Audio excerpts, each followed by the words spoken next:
Welcome back. The Prime Minister of Antigua and Barbuda recently gave an ultimatum to Antiguans to either get vaccinated or be forced to. Prime Minister Allen Chastanet says St. Lucia is not yet at that point, as many people have come out to be inoculated. He also believes that soon many more will come forward for the jab.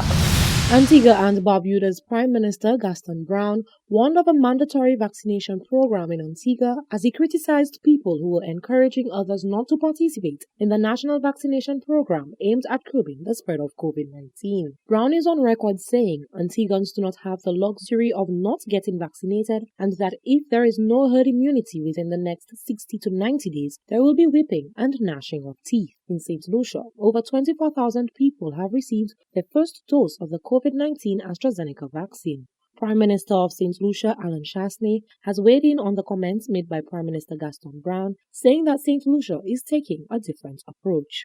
We've not reached that point yet. We're still asking people on a voluntary basis to take the vaccine. We think that that's a personal choice that people have to make. But the reality is that once the government is satisfied that the vaccine is readily available and that we have promoted it and given everybody the opportunity to get the right information, but we do have to open up the economy at some point. However, he urges St. Lucians to be responsible and get vaccinated. He says soon St. Lucia may have to fully reopen its borders, and the populace must be prepared for such an eventuality. The Bahamas now is saying that persons who are vaccinated no longer need to have a PCR test and do not need to be quarantined when they come into the Bahamas. And we're seeing that kind of policy being implemented. And the same thing would apply to your nationals returning home. So the reality is that the world is going to reopen, and we would have to fully open our borders at some point. We're not close to that position right now, but at some point that's something that we would have to give consideration to.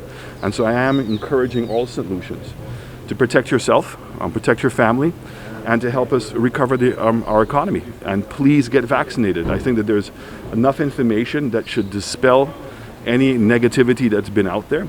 I'm not going to say that there's no risk to anything. There's always some risk, but the risk is extremely minimal, and we've had millions of persons who've been vaccinated, so there is a lot of statistics available.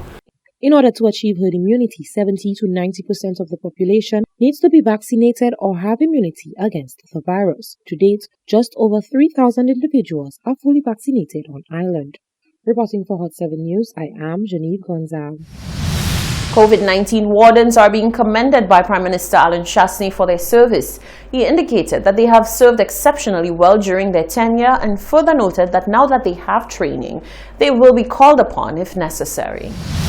Over the past few months, the COVID-19 wardens have made headline news, with members of the public leveling criticism against them for the handling of COVID-19 infractions. From the onset, members of the public were informed that the warden program was temporary. The COVID-19 Wardens or Peace Officers program began in November and came to an end in April.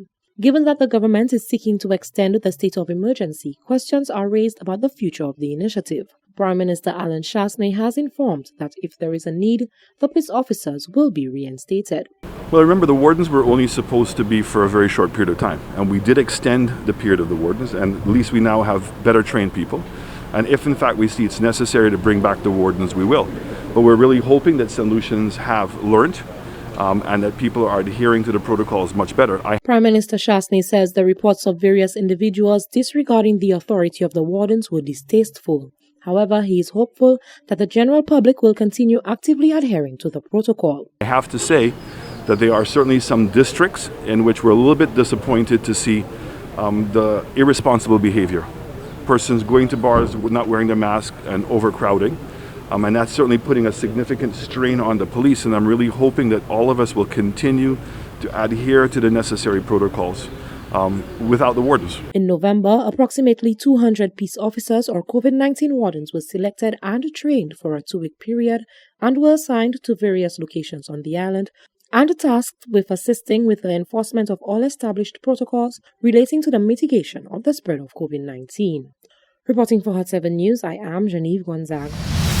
St. Lucia National Dr. Hyginus Jean Leon on Tuesday, the 4th of May, took office as the president of the Caribbean Development Bank, CDB, becoming the 6th chief executive of the regional multilateral institution. The seasoned economist will lead a team of more than 200 employees headquartered in Bridgetown, Barbados. He comes to the assignment with 35 years of experience in economics, financial policy development, and executive management, more than 20 of which was spent working with the International Monetary Fund, IMF. High on the new president's agenda is supporting CDB's borrowing member countries through the COVID-19 recovery, while advancing the bank's mandate to contribute to the harmonious growth and development of member countries and promote cooperation and integration among them.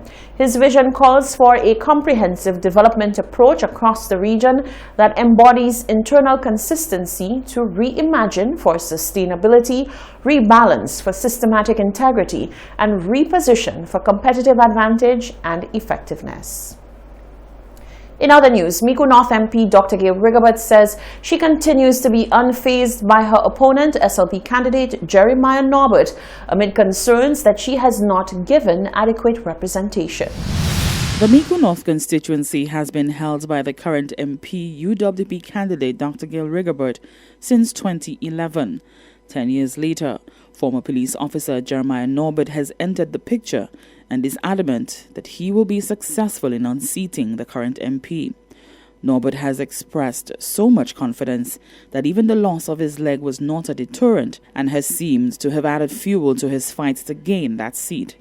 He said that the people of Mico North have not had proper representation. Outside Parliament on Tuesday, Dr. Rigobert said that to say that there has been inadequate representation is simply untrue.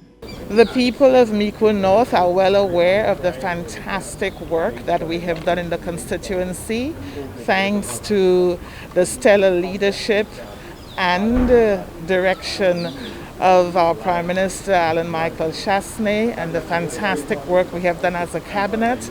I trust that the people of Mico North will continue to endorse my position as their representative in the House of Parliament to continue the great work we have started in the constituency. Norbert returned to St. Lucia on April 25th, nearly 3 months after being involved in an accident which resulted in the loss of his leg. Dr. Rigobert has condemned the actions of Jeremiah's campaign management team, who were in clear violation of the COVID-19 protocols. It is important that whichever party we support, that we never lose sight of the fact that this country has a constitution to abide by and that the rules apply to all. Thank you. Elections are due in 2021. For the Hot 7 News, Nisha Charles reporting. You're watching the Hot 7 TV Nightly News. We'll be right back.